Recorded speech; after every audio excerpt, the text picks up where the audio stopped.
Very good morning, Anandal. Today, we are going to see on the topic unit commitment in a deregulated environment. So, in a deregulated or restructured power market, different entities are there. Already, we have discussed in details like GENCOs, TRANSCOs, DISCOs, and independent system operator. Next, the regional transmission operator, and all they are operating independently. Okay. Next, in this, what is the main role of unit commitment in a deregulated environment? That we are going to see. So, what is meant by unit commitment? Unit commitment is nothing but committing the generating units based on the demand. That means deciding which generator should run for how much power produced for how many hours. So that is the thing. So in regulated market, one central utility, see if you see like vertically integrated market, one central utility made the decision. But if you come to the deregulated market, each GENCOs optimizes its own profit while the ISOs ensure the grid reliability. So each generation have its own profit margin because if they are generating by using renewable energy resources, or if they are generating by using some other nuclear power, so each having one profit margin, based on that they will produce. So that is the difference between the regulated market. So in the regulated market, one central authority will be there that will make the decision. But if you take in deregulated market, this GENCOs optimize its own profit while ISO ensures the grid reliability. So now, why unit commitment is needed in this deregulated market? So, if you see in the past regulated system, a central authority schedules all generation. Okay. So, what is the main aim of this central authority? Is to minimize the total cost and ensure the reliability. Okay. So, central regulatory commission will be there. So, they will only decide the tariff. What is the tariff based on the government recommendation, or based on the recommendation from that particular area, district, or region. So this regulatory commission will fix. So what is the main aim of this? To minimize the total system cost and ensure the reliability. But if you come to the deregulated market, each GENCOs decide its own profit schedule. Okay, so they can decide this all. So the main aim of this in the deregulated power market, the main aim of GENCOs is to maximize its own profit. That only everyone is looking for. Then ISOs, independent system operator, only they will check whether the reliable power supply is maintained or not. Okay, that is the only role of the ISO in the deregulated market. Now, what are the key aspects of a unit commitment in the deregulated market? The first one is decentralized decision making. So, by using the bilateral contracts, already we have seen enough about the bilateral contracts, how to design the market prices, market clearing price, everything. Next is the contractual market, that is bilateral contractual obligations that will be happening in the distribution companies, and based on that participation factors and all. Next is what are the ancillary services? Ancillary services, if you take so this ISO's independent system operators define its own parameters, and generating units also offers the reserve. So this GENCOs in this unit commitment problem mainly maintains maintenance scheduling. So maintenance scheduling. So what are the proper outages or not? Then next they need to get the ISO's approval. So what is the strategic market participation? Okay, so they again market, real again market. So some units are called reliability must run units. So they need to run that because to maintain the base power, they need to run that particular thermal generating units. So that is called reliability must run units. Next, this reliability must run units will be guarantees the income for this generation companies and ensure the stability in the particular system. So these are the main aim of the unit commitment in the deregulated market. So this is how the unit commitment GENCOs in the GENCOs, they'll do this unit commitment in this deregulated market based on this all attributes. Next comes the decentralized decision making. So decentralized decision making is nothing but GENCOs now make their own unit commitment decision. Okay, so based on the market price forecast that they need to take care. Next, their own fuel cost. Okay, so market price forecast, own fuel cost also they need to maintain. Next, generator constraints. What are the generator constraints? If you take minimum, maximum limits are there. Ramp rate constraints are there. Next is startup and shutdown cost. Okay, say for example, generator constraints means in economic load dispatch, we have seen in very detail what are the minimum operating limits, maximum operating limits if you choose one generator. So some limits will be given. So if you cross that power generation from that generator, so what happens? The efficiency will be dropping, and also lifetime of the generation also generator will be less. So if you go less than this unit, then efficiency will be down. So this generator constraints, minimum, maximum operating limits, that also we need to maintain. And based on the low demand, there will be ramp rate constraints also.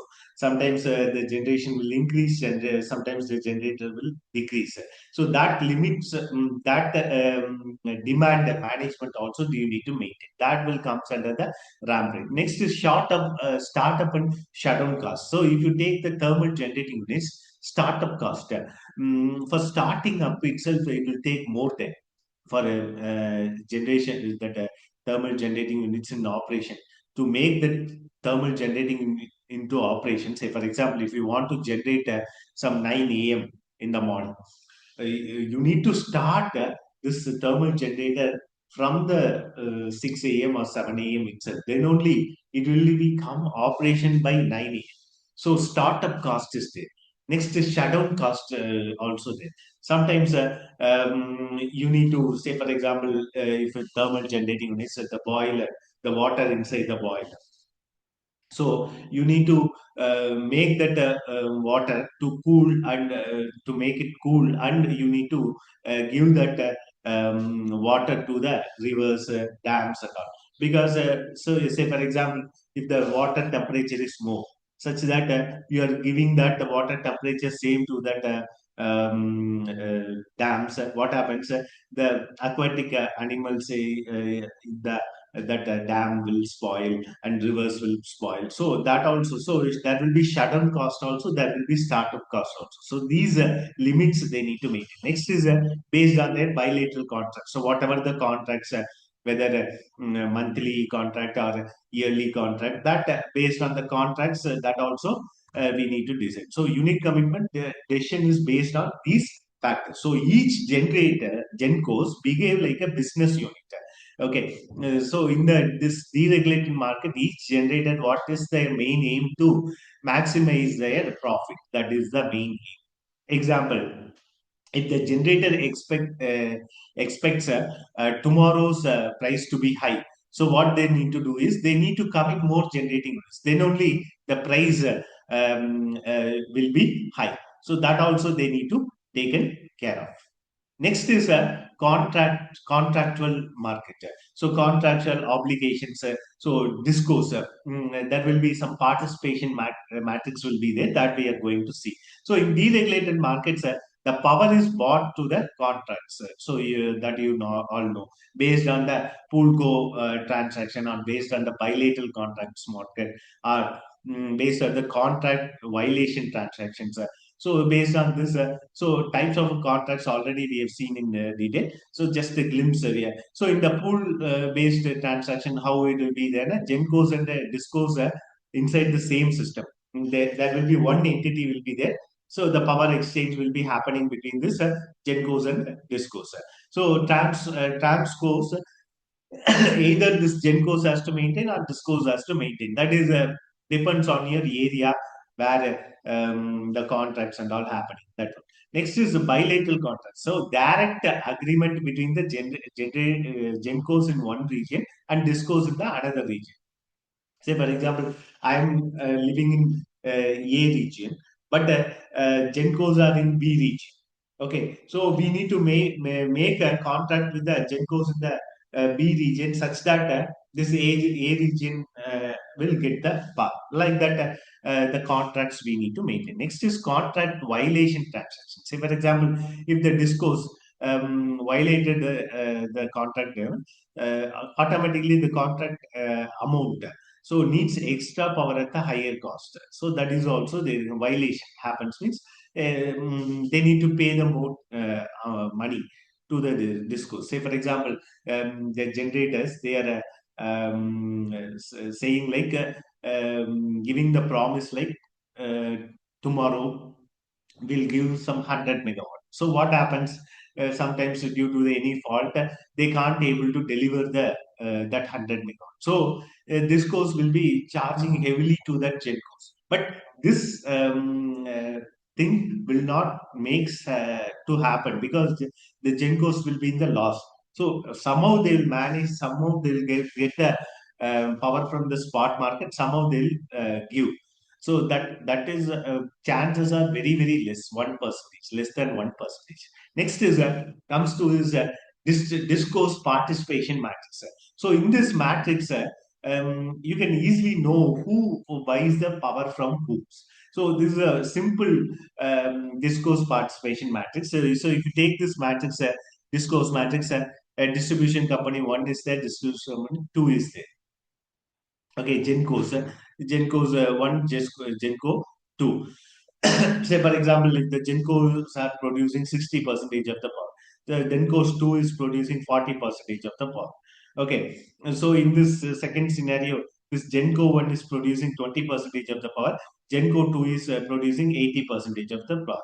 So which distribution companies buy the which how much power from the GENCO such that it maintains the demand. Say for example, DISCOs in this matrix, DISCOs one, okay, by 60% of this demand from the GENCOs one and 40% from the GENCOs two. So in this scenario, DISCOs buys 80% from the GENCO two. So like that, based on this matrix, they will design. So they will have one map. That means in a matrix format, they will have one map. So which generating companies is giving this much. So sometimes they will do this analysis in the software itself. Okay, instead of doing it in a manual, they'll do in the software itself. The software itself will give, okay, this generation companies is producing 58.9 percentage. Next generation is producing like 41.6%. Like that, percentage it will give. So based on the discourse, will decide how much power we can get it from this like that based on the promise. Like that, we can design.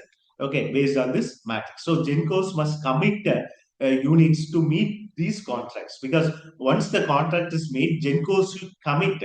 Okay, say for example, 100 megawatts they promise. They should not generate only 100 megawatt. Okay, they need to go for some 105 megawatt or 110 megawatt to manage that particular contracts. Okay, next is a strategic market participation. So GENCOs choose a commitment based on the expected day ahead market price. Okay, is expected to say, for example, what is the tomorrow's low, tomorrow's price. So based on the day ahead market price. Next, the possibilities of earning from real time balancing market. Okay, possibilities of earning from the real-time balancing market. Sometimes based on the today's scenario, they will charge. Okay, so the profit might be more, the demand is more, then whatever they are charging, then we need to pay that one. So if you make the contract that so strategic market purpose. So strategically, what the some generation companies what they'll do is they will tell like, I won't participate in the today's market. Then automatically they will be deficit. So then at last they will say, I will participate, but my charge is this, you need to pay 10 rupees per unit, like that. So that is also will be happen. Next, penalties. Okay, so penalties for imbalance. Say for example, sometimes if they not maintain this penalties, they need to they sometimes they can't able to generate the power to meet out the demand. They need to go for the penalties. So unit commitment becomes both a technique. Say for example, um, there should be a technical decision should be happening. So which unit should be operated?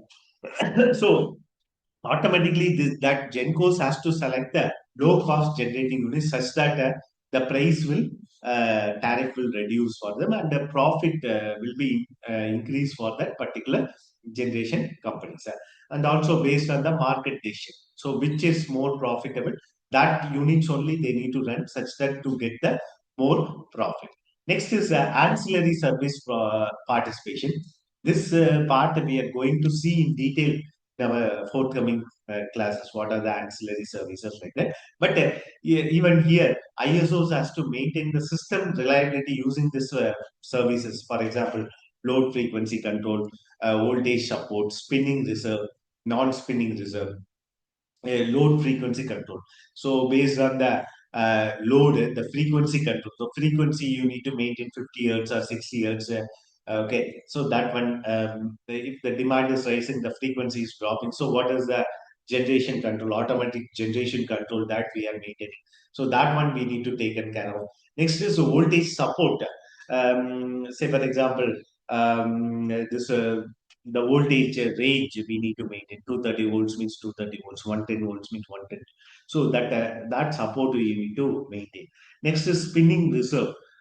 Next, for that making that voltage support, some fax devices you need to place in between to improve the voltage range. Okay, fax like a StatCom.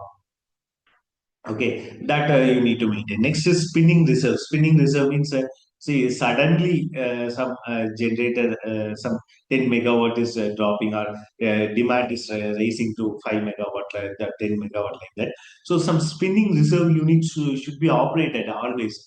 Okay, it should be ready with some diesel generators, or some fuel, least cost fuel generators, so such that immediately they need to on this 5 megawatt generator for half an hour to maintain the system reliability. Next is non-spinning reserve. That is spinning just opposite, like that. Okay, non-spinning. Then next, GENCOs may choose the participants because they earn extra revenue for holding the reserves. Sometimes, if the extra reserve units they are maintaining by the GENCOs, they will also charge because there also they need to maintain the employees. There also they need to pay the wages to the employees. So even though they are running or not, one or two members operators should be there.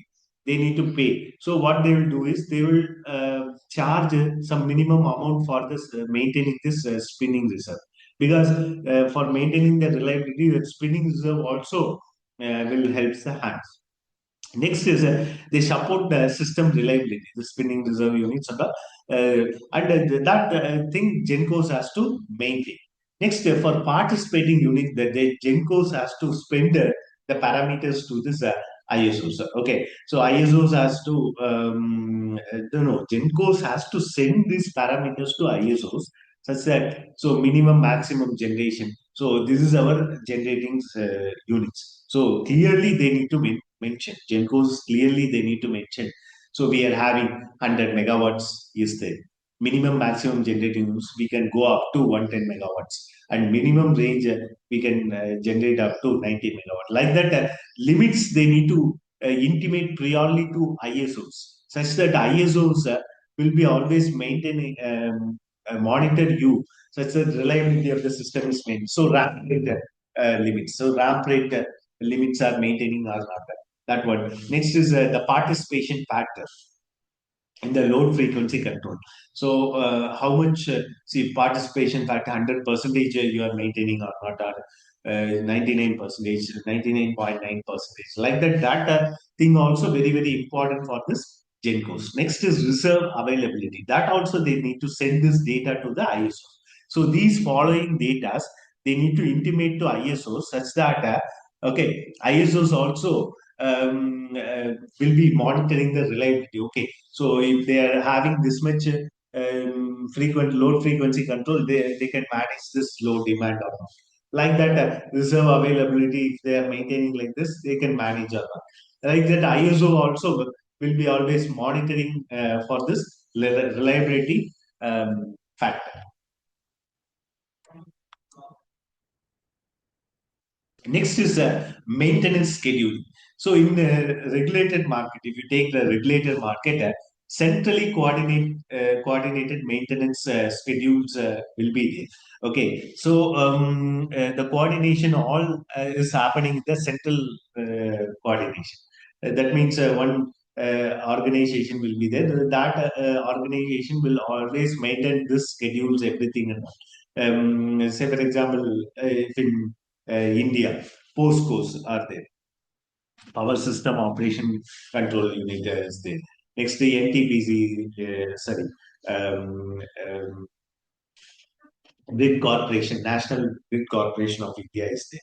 So they will monitor all this, centrally monitor all the schedules and all. Now, but in re-regulated market, if you take GENCOs propose its own outages. So GENCOs has to maintain so outages. So this much hours we, is the outage. Like that, clearly they need to mention. Okay, GENCOs say for example 24 hours period of time is there. So in that 24 hours, GENCOs has to clearly intimate that based on their resources, they can produce only, I can produce today up to 21 hours only. Like that, they need to mention clearly.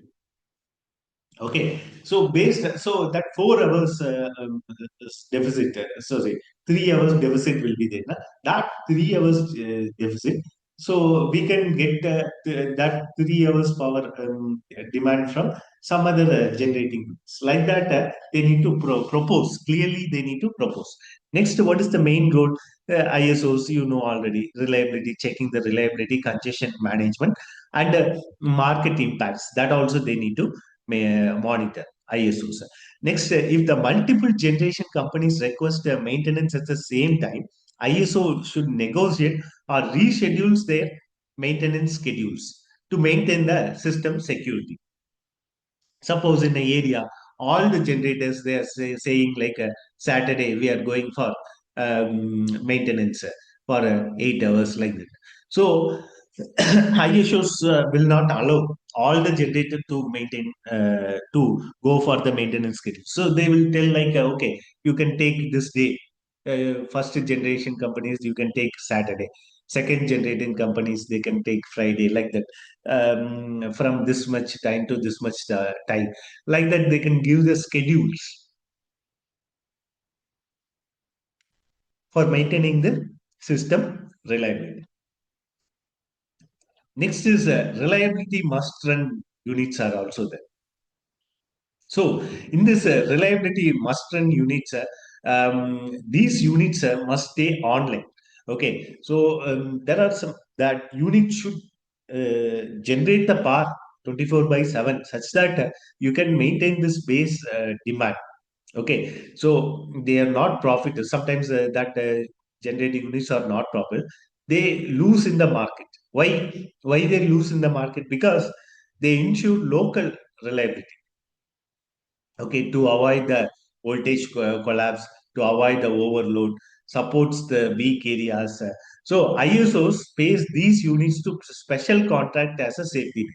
So even though they are having less profitable margin, ISOs will pay the by giving the special contracts to the that particular GENCOs. The ISOs that must run GENCOs, ISOs will pay because they are maintaining the reliability. No, so the ISOs will pay for the special contracts for maintaining the reliability.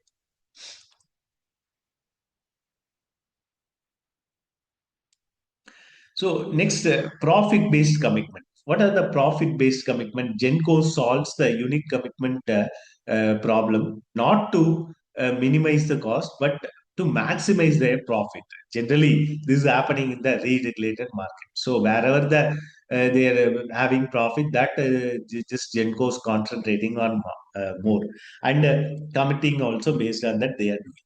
So what is meant by profit? Profit is equal to market price. What is the market price of our into energy sold minus this fuel cost plus a startup cost plus shutdown cost. Because this also they need to taken care of. Because if they concentrate only on these parameters, they will be in loss. Okay, fuel cost also there. Sometimes fuel cost will be variable. Coal rate, coal rate will be variable. Next, some fuels, diesel rate will be variable. Okay, next to nuclear, sometimes they will demand charge more, sometimes they'll charge less. So that is also the next to startup cost, as I said, thermal generating unit or nuclear power plant.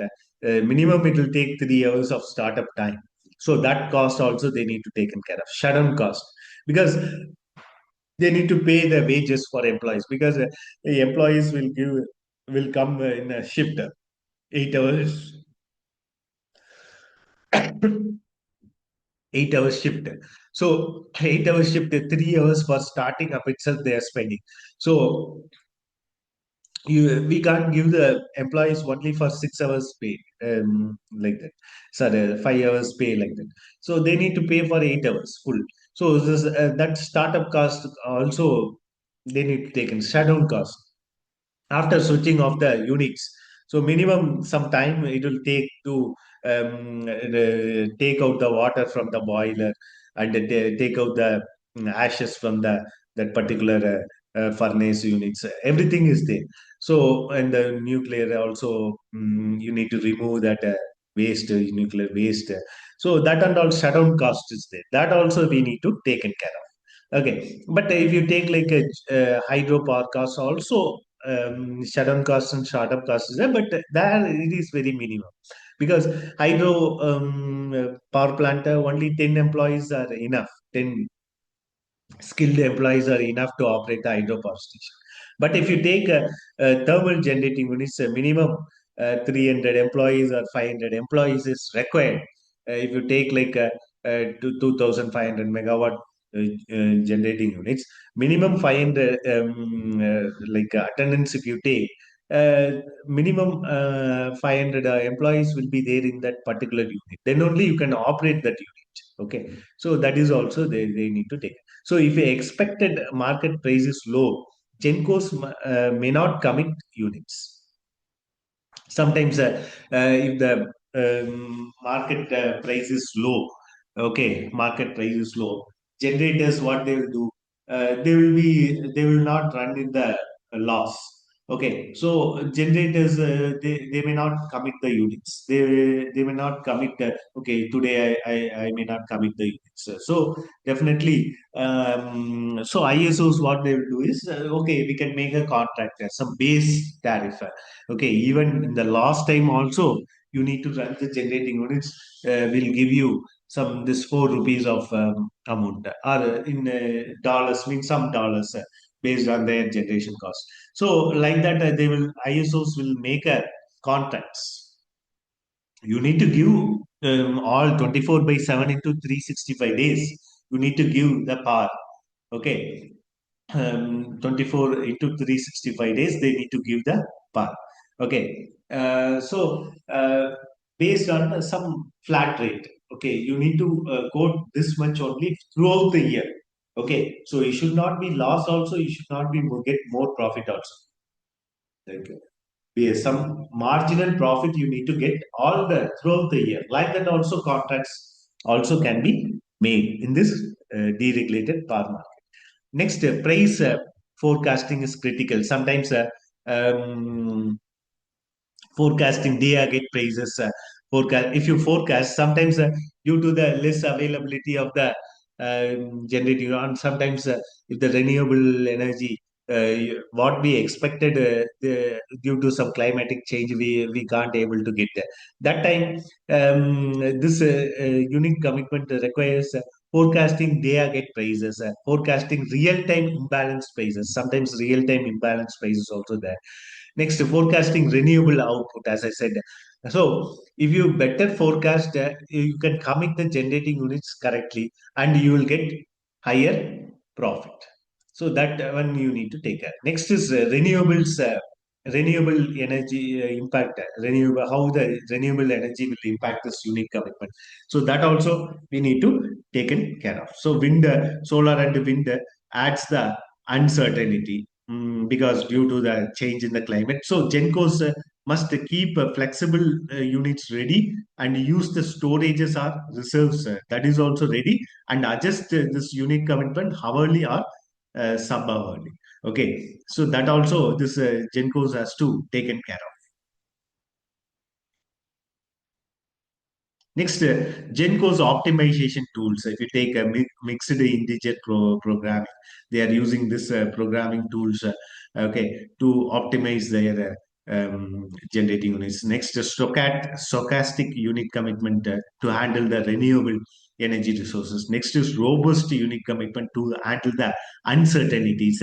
So these are the some of the optimization tools that GENCOs really they are using in the real time market for forecasting all these things. So these optimization tools helps to choose most profitable generation schedules for this generating units.